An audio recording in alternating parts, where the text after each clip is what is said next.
This content may not be suitable for all audiences. Listener discretion advised. I wish I could have figured out what that was all about, but during every interaction me and my brother had with him that day and night, he never spoke a word. Pretty fucking creepy.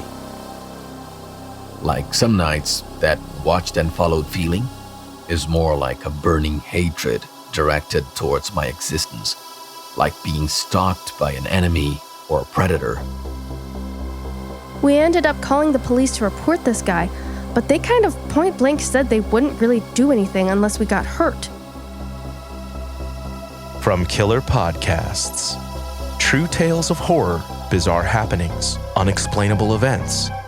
This is Disturbed.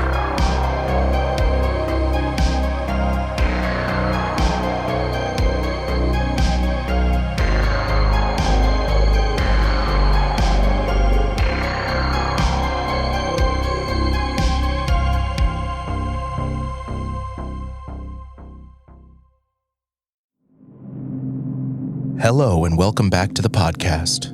This week we're bringing you 3 true stories that will frighten and disturb. So sit back, listen close, and dive into the horror.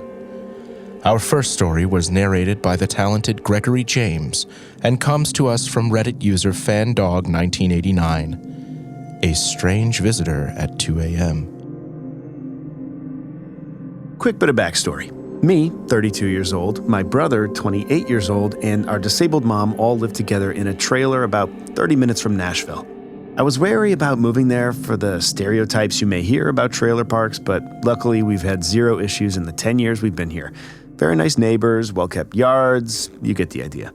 So, about a week ago, we were finally putting up our Christmas tree, drinking probably too much beer, listening to Christmas music, and the Christmas spirit was in full swing. During our random banter, my brother says, "Oh, yeah, I can't believe I forgot to tell you.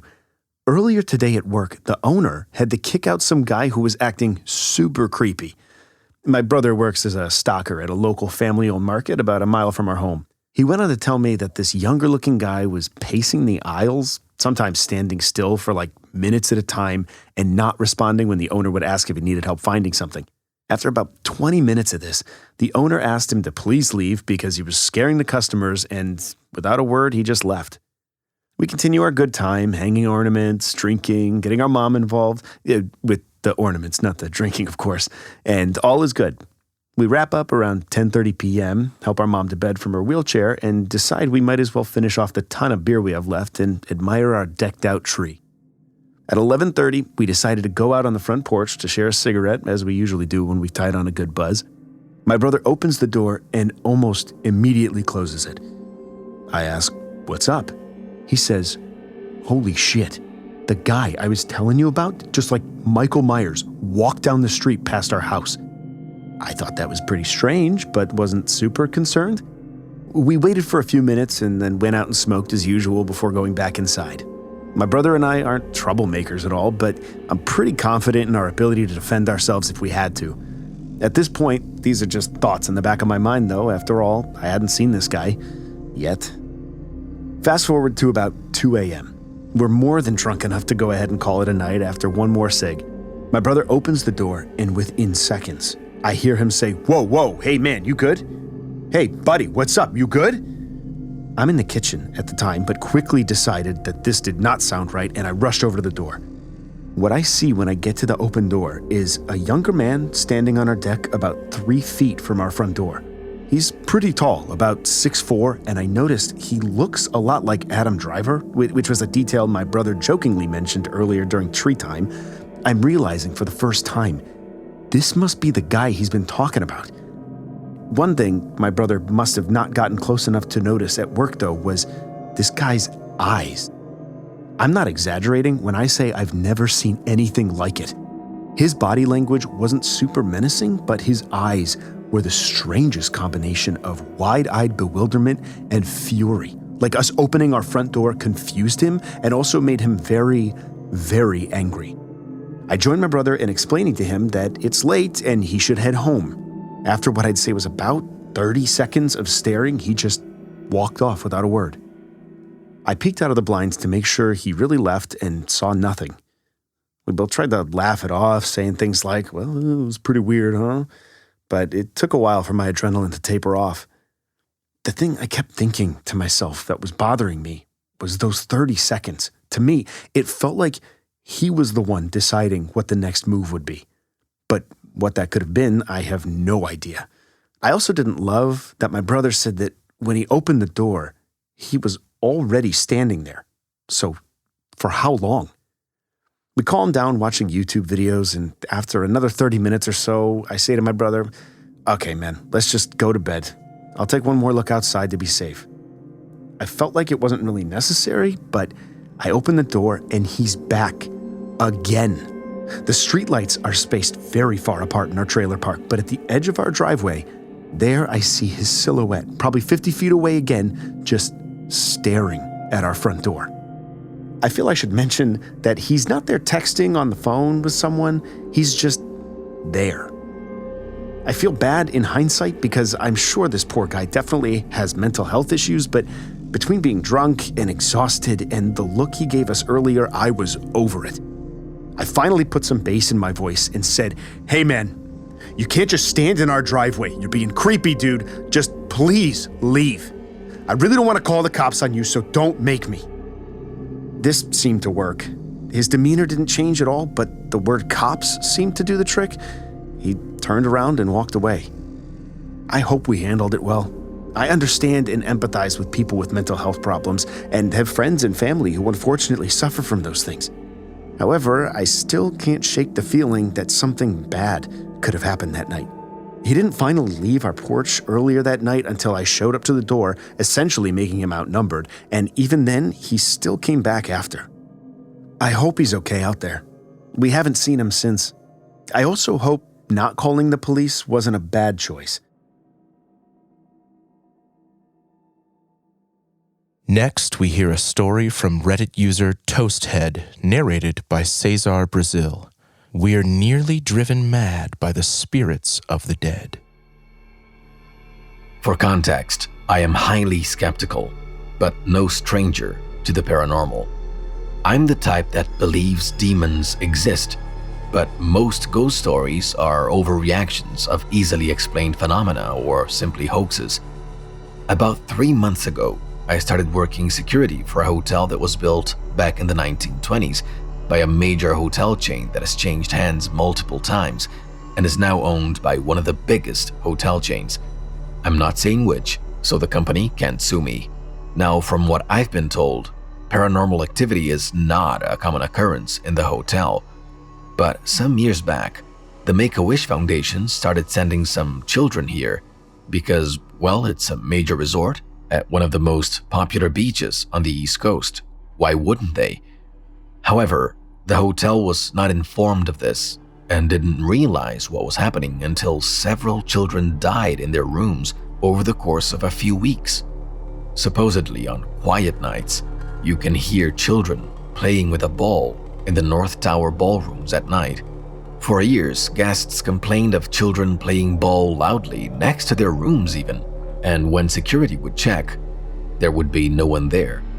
This has not happened in a while, but going into the story, you should understand that my opinion on the cause of what I've seen may be warped by being told this story.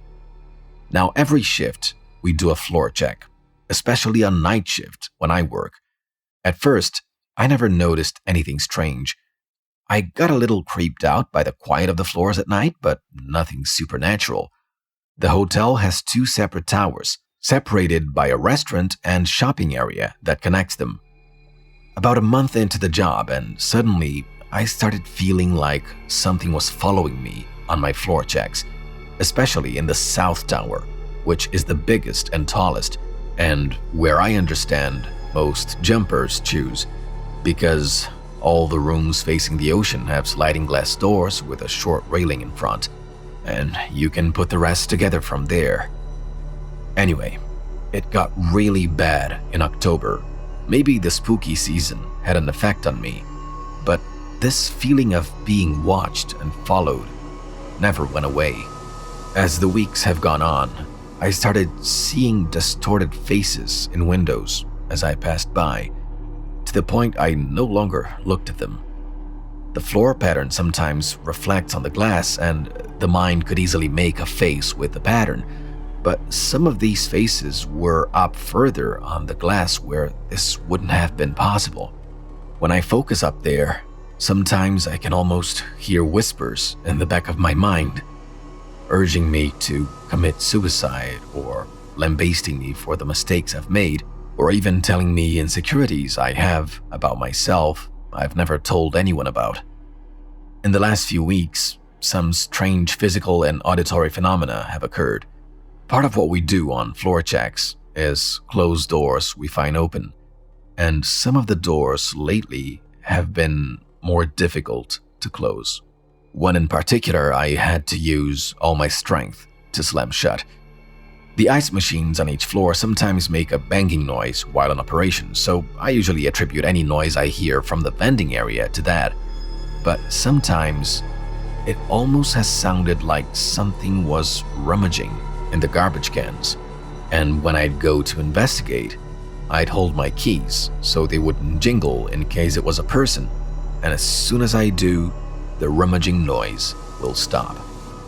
On a couple of occasions, I felt what I can only describe as hands touching me while closing certain doors, sometimes just a tickle, and other times a brush against the back of my hand, and even a feeling like someone on the other side of the door is pulling it in the opposite direction. I now dread the floor checks, especially after 3 a.m. I'm not trying to make this seem scarier than it is, but these things intensify the closer it gets to that hour. Whatever they aren't friendly, and I think they know I can sense them. They really don't like that I can sense them. You're listening to Disturbed. We'll be right back.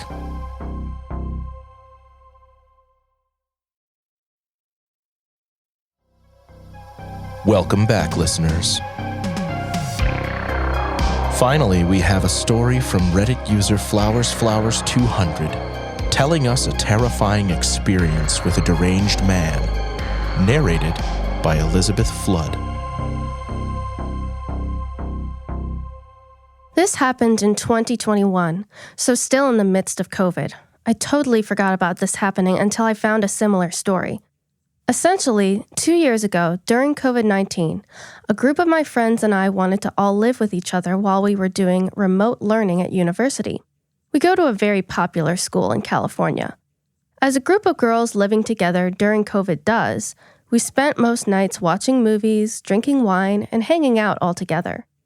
To give some context to the layout of our house, we lived in a massive house that was divided into 3 different apartments. We chose our apartment specifically because it was at the very back of the house, which made us all feel safer, since we wouldn't have the normal riffraff of being right on the street where anyone could easily see or decide to do anything sketchy.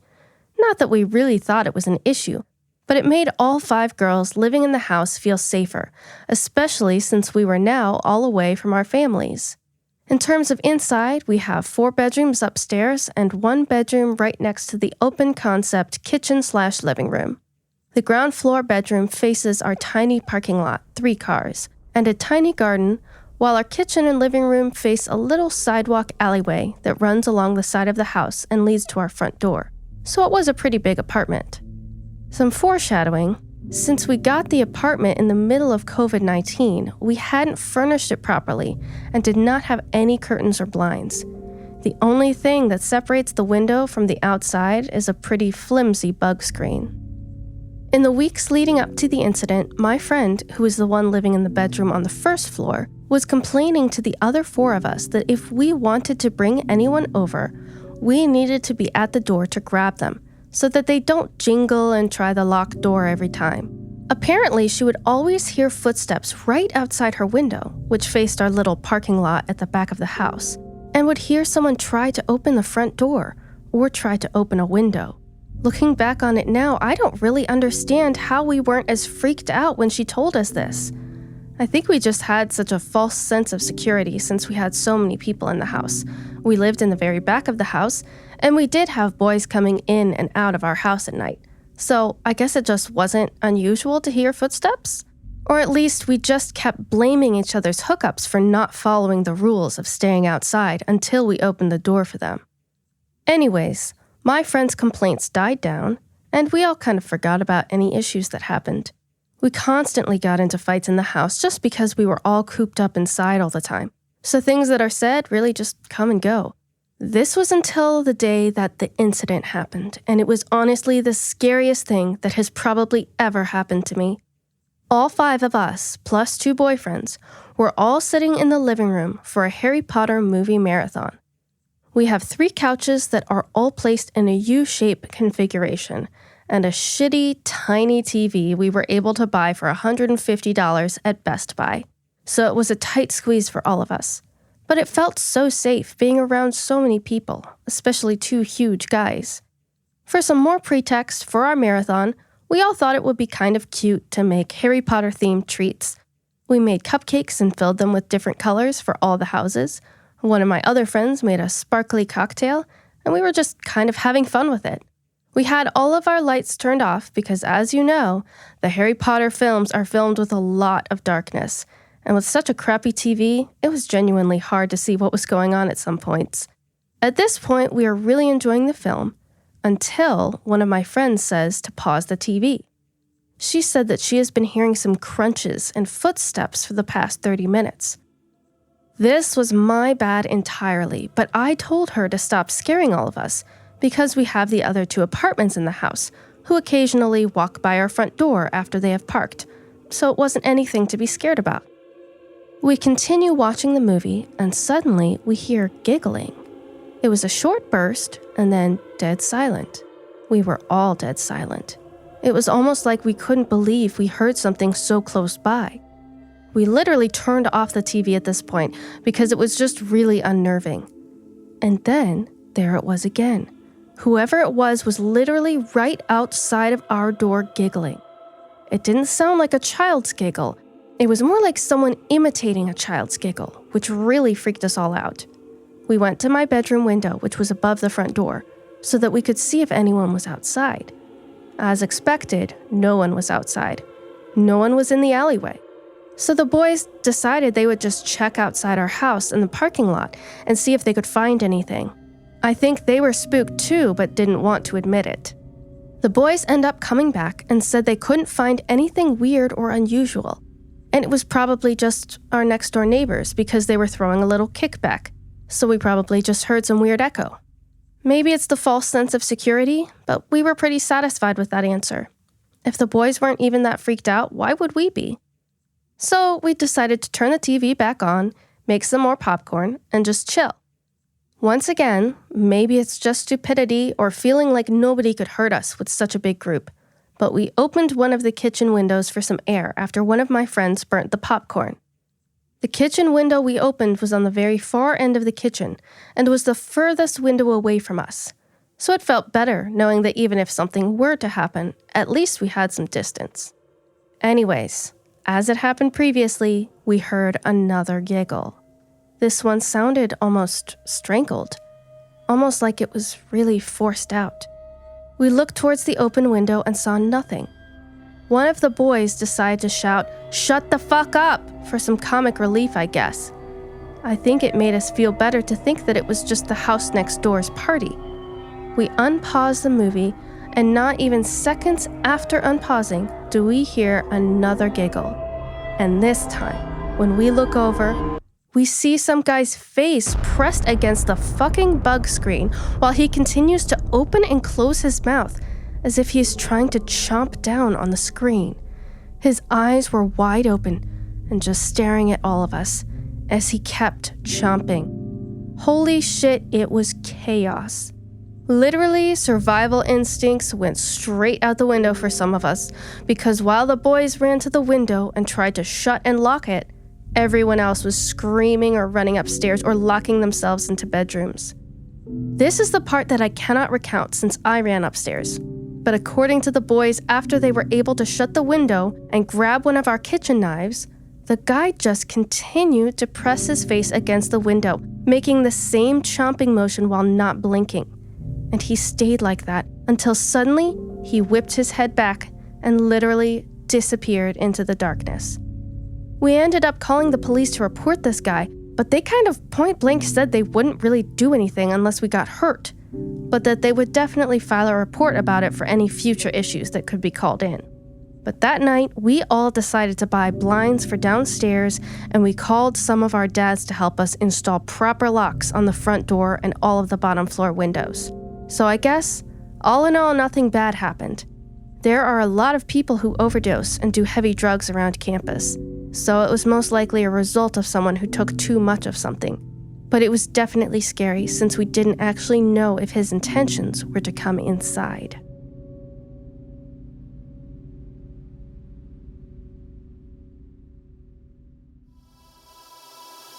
Disturbed is a production of Killer Podcasts, a part of the Evergreen Network. For more paranormal and true crime shows, visit killerpodcasts.com. Follow our social channels at Disturbed Podcast on Instagram or Disturbed_pod on Twitter.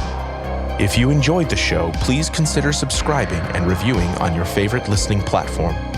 Share your own true horror story at disturbedpodcast.com.